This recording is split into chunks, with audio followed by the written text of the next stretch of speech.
Hello traders, welcome back to my channel smart technical traders. जैसा कि मैंने पिछले वीडियो में अपने डाला था कि हम लोग आगे सीपीआर के बारे में जानेंगे, multibagger indicator, that is the central pivot range, CPR indicator. So let's start about the CPR. In this video we will discuss about the 3 points, mainly floor pivot, central pivot and the types of CPR. Central pivot is also known as the CPR, central pivot range. So let's start. तो सबसे पहले हम लोग जानेंगे कि pivot क्या होता है। Pivot are nothing, they are simply just the levels on the chart which provides us the support and the resistance for any share or any index. So floor pivots are price based support and resistance level that are calculated using a, मतलब floor pivots को हम लोग calculate कैसे करते हैं, तो it is simply just an average of previous day high, low and closing price of any index or stock. So this is the formula to calculate the pivot. If you want to calculate manually you can do it, but nowadays it is not required, क्योंकि आजकल सारे जितने भी ये broker है like Zerodha, Angel, they generally used to provide this type of indicator in their trading platform. So let's move forward.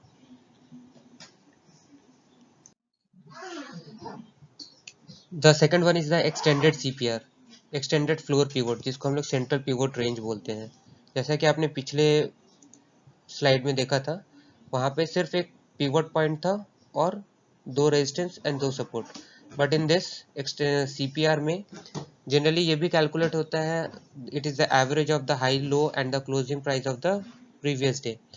इसमें लेकिन दो पॉइंट और जुड़ते हैं, TC, top central pivot, and BC, bottom central pivot, जिसकी formula यहाँ पे provided है। अगर आप चाहो तो एक दिन पहले खुद से कैलकुलेट कर सकते हो कि कल का रेजिस्टेंस एंड सपोर्ट लेवल क्या हो सकता है किसी भी स्टॉक का या इंडिकेटर का, सॉरी इंडेक्स का। Let's move forward to another slide. Now will discuss about the type of CPR। Generally CPR दो तरीके के होते हैं, narrow CPR and wide CPR।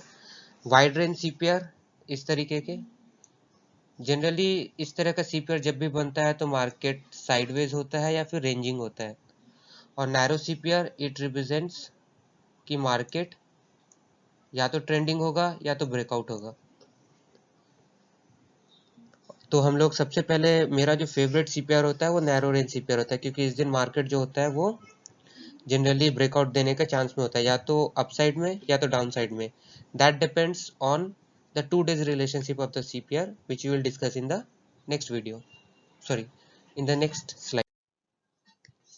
2 days relationship of CPR। तो चार तरीके के रिलेशनशिप होते हैं, असेंडिंग CPR, ये CPR descending CPR, inside value CPR and outside value CPR। तो ये तो मैंने बता दिया कि 2 days रिलेशनशिप ऑफ CPR क्या होते हैं, लेकिन वो दिखते कैसे हैं उसको हम लोग नेक्स्ट स्लाइड में देखेंगे। So you can see narrow CPR, that is, ये पिछले दिन का CPR है और ये उसके अगले दिन का CPR है। जैसे आप दोनों में देख सकते हैं, ये CPR मतलब इसका top central pivot, bottom central pivot and central range pivot point तीनों कोइंसाइड कर गया ऑलमोस्ट। तो ये ऐसे तरीके के CPR जब भी बनते हैं तो इट रिप्रेजेंट्स अ कि मतलब मार्केट एक ब्रेकआउट देने वाला है। सेकेंड इज असेंडिंग CPR, जब CPR इस तरीके से ऊपर की तरफ चढ़ते जाए तो जनरली हमारा जो व्यू होता है मार्केट के ऊपर वो बुलिश रहता है। लेकिन जैसा कि मैंने लास्ट वीडियो में भी कहा था कि CPR सिर्फ आपको एक आइडिया देता है कि दूसरे दिन का मार्केट कैसा हो सकता है, लेकिन उसको कंफर्म कैसे करेंगे, that depends on the first 15 minutes of the first starting 15 minutes of the candle, वो आपसे क्या कहता है उसके ऊपर डिपेंड करता है। The third one is the inside value CPR, that is कि अगले दिन का CPR जो कि ये है, this is completely inside the last day CPR, मतलब लास्ट डे के CPR ने अगले दिन के CPR को पूरा इनगल्फ कर लिया। तो जब भी ऐसा होता है तो जनरली मार्केट ब्रेकआउट देती ही है, either in the upside or downside, that depends on the first 15-minute candle will decide. Third one is the wide CPR, जैसा आप देख रहे हो ये यहाँ पे एक नैरो CPR था, नेक्स्ट डे का CPR ये वाइट CPR है। तो इस दिन जनरली मार्केट साइडवेज रहता है, जैसा कि आप देख सकते हो मार्केट रेंजिंग था, इसी के बीच में जनरली मार्केट ने घूमा। Fourth one is the descending CPR।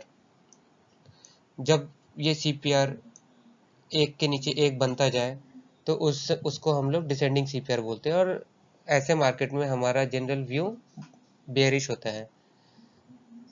सो जब ऐसे असेंडिंग हो तो हमारा व्यू रहेगा बुलिश, और जब ऐसे डिसेंडिंग हो तो हमारा व्यू रहेगा बेयरिश। और third one is the outside value. Outside value उसको बोलते हैं जब जब नेक्स्ट डे का CPR लास्ट डे के CPR को पूरा इनगल्फ कर ले, तो इसको हम लोग आउटसाइड वैल्यू बोलते हैं। जनरली इस दिन मार्केट रेंज बाउंड रहता है, लेकिन फिर यहाँ पे ब्रेकआउट के चांसेस होते हैं, but very rare.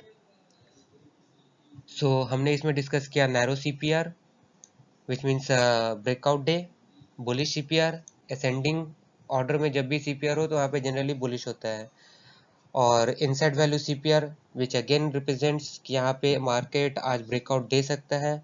Fourth one is the white CPR, that is the range bound market. This is the range bound market. Descending CPR which represents bearish market, and fourth one is the outside value CPR जो कि एक range bound market बताता है, but chances are more कि ये किसी भी direction में ब्रेकआउट दे सकता है। अलॉन्ग विद द CPR सिर्फ एक इंडिकेटर के ऊपर कोई डिपेंड नहीं कर सकता, तो मैं जो अलॉन्ग विद द CPR जो इंडिकेटर मैं यूज करता हूँ वो है EMA 8 मूविंग एवरेज। जनरली क्या होता है कि हम लोग सोचते हैं कि मार्केट ब्रेकआउट देगा, लेकिन whether it is a false breakout और अ ट्रू ब्रेकआउट वो कैसे कंफर्म होगा? तो जब भी 15 मिनट के कैंडल में कोई भी कैंडल या तो ऊपर की तरफ या तो नीचे की तरफ TC को क्रॉस करे तो ये एक ब्रेकआउट होगा, BC को क्रॉस करे तो ये ब्रेकआउट होगा। लेकिन इसको हम लोग कंफर्म कैसे करेंगे? तो हम लोग यहाँ पे ऐड करेंगे 8 EMA। मैं इस तरीके से रिप्रेजेंट कर रहा हूँ इसको, दिस इज द 8 EMA। अगर 15 मिनट का कैंडल इस BC को क्रॉस कर रहा है and it is below this 8 EMA, तब हम वहाँ पे BC पे उस शेयर को सेल कर सकते हैं with a stop loss up to TC और central pivot whichever is applicable for you. और अगर मार्केट ऊपर की तरफ ब्रेकआउट दे रहा है और ये 8 EMA के ऊपर है, तो हम लोग यहाँ पे बाई करेंगे TC पे और अपना स्टॉप लॉस रखेंगे BC पे। और इसका लाइव एग्जांपल देखने के लिए हम लोग ट्रेडिंग व्यू के इंडिकेटर पे, ट्रेडिंग व्यू के प्लेटफॉर्म पे जाके इसको मैं फर्दर लाइव एग्जांपल में आपको दिखाऊंगा कि ये इंडिकेटर किस तरीके से काम करती है। So till then, if you like my video then please do like, share and subscribe.